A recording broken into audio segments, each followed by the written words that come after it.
दफ्तर ने एक ऐसा एतराज़ लगाया जिस पर हम ने आके एहतजाज किया, तो चीफ जस्टिस साहब ने खुद उस एतराज़ पर कहा कि गैर इलीगल ऑब्जेक्शन ऑफिस ने, दफ्तर ने गैर कानूनी एतराज़ लगाया है और उस एतराज़ को दरखुरे इतना करते हुए उन्होंने हमें तारीख दी कि ये फ़लाँ तारीख को लगेगा बुध वाले दिन, लेकिन बुध वाले दिन भी दफ्तर ने उसकी तकमील न की। अगलबन समझ नहीं आता है कि क्या दफ्तर चीफ जस्टिस साहब के जो है अहकामात के ताबे है भी, या वो अपनी मनमानी करता है और किसी और के अहकामात पर चलता है। बहरकैफ हमने फिर सारी पार्टी ने आकर इसी तरह एहतजाज किया कि जनाब आपने तारीख दी थी और तारीख पर क्यों दफ्तर ने नहीं लगाया। उस पर उन्होंने जो है फिर हमें तारीख दी, जिस पर जो है फिर तारीख लगी और नोटिस हुआ। हमारी जो है जो पटिशन थी उसको मोशन में लगाकर मुअत्तली सज़ा की जो है उन्होंने दरख्वास्त दी, और दरख्वास्त हमारी को मंजूर करते हुए, समाज के लिए मंजूर करते हुए उन्होंने फरीक दूसरे को नोटिस दिया। और नोटिस के बाद आज की हमें तारीख दी हुई थी, जब हम पिछले यानी बुध को आकर सारे पेश हुए तो आज की तारीख थी, लेकिन फिर दफ्तर ने उस पर कोई जो है अमलदारी न की और चुनाचे आज हम फिर इकट्ठे हुए हैं आज इस्लामाबाद हाई कोर्ट के बाहर। और फिर हमने अंदर जाकर चीफ जस्टिस साहब से भी इस्तदा की, जिसमें खुद चीफ अलीमा बीबी, उनकी हमारे former prime minister Imran Khan साहब की हमशीरा, और हमारे जो है चीफ मिनिस्टर अली अमीन गंडापुर साहब जो है ये मौजूद थे। हमारे चेयरमैन बैरिस्टर जो है गौहर साहब मौजूद थे, और साथ ही जो है हमारे जो है न्याजी साहब मौजूद थे। हमने जो है उनसे इस्तदा की। अली ज़फ़र, मैंने नाम लिया है, सेनेटर अली ज़फ़र साहब मौजूद थे। चूँकि पिछली दफ़ा जो हमारे साथ कमिटमेंट की गई थी तो हमने उनको इस्तदा की कि जनाब ये तो फिर तारीख नहीं लगाई है। तो आज अल्हम्दुलिल्लाह हम तारीख लेकर आए हैं और उन्होंने कहा है कि 5 तारीख को हर सूरत में इसकी जो है ईद से पहले सुनवाई होगी, समाअत होगी और कोशिश की जाएगी कि इसे यकसू किया जाए। और हमें कभी उम्मीद है, लिस्ट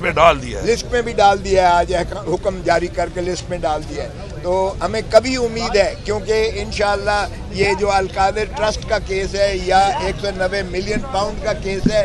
ये इतना ज़्यादा जो है नाकाबिल पजीराई केस है, क्योंकि 190 मिलियन पाउंड में से कोई एक हेला जो है वो ना तो इमरान खान के किटी में आया, ना ही बुशरा बीबी के पास गया, बल्कि सीधा वो सुप्रीम कोर्ट के अकाउंट में गया और उधर से फिर सीधा जो है सुप्रीम कोर्ट ने शहबाज शरीफ के अकाउंट में यानी सरकारी खजाने में भेज दिया अमाउंट। तो फिर इसलिए जब कोई भी खुर्द बुर्द का आंसर ना हो तो मुकदमा जो है नैब का या करप्शन का नहीं बनता। इसी तरह जो अल-कादिर ट्रस्ट का जो यूनिवर्सिटी की बात करते हैं, तो सुहावा में 460 कनाल जो है वो रकबा मलिक रियाज ने ख़रीद के, चूँकि वो एक इस कामों में बहुत ज़्यादा वो इन्वेस्टमेंट करता है, तो उसने जो है वो यूनिवर्सिटी के लिए ज़मीन ख़रीदी, उस पर यूनिवर्सिटी बनी,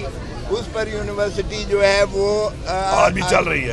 चल रही है। और वो गवर्नमेंट कॉलेज यूनिवर्सिटी लाहौर, जो कि प्रेस्टीजियस, पाकिस्तान की सबसे ज़्यादा प्रेस्टीजियस यूनिवर्सिटी है, वो उसके साथ एफिलिएटेड है, मुंसलिक है, यानी उसकी degree government college Lahore university देगी। तो उससे जो है उनको तालीम बच्चों को मुफ्त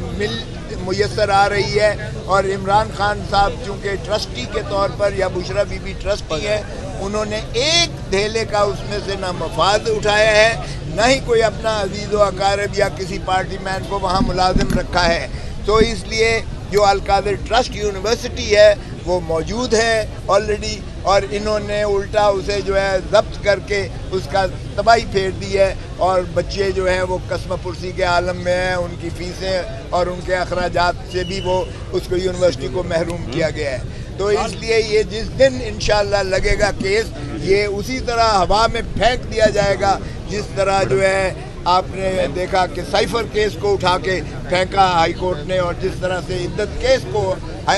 सेशन कोर्ट ने अपील में उठाकर फेंका, इसकी भी हैसियत वही है कि इंशाअल्लाह ये कागज़ के चंद रद्दी के पुर्जे हैं,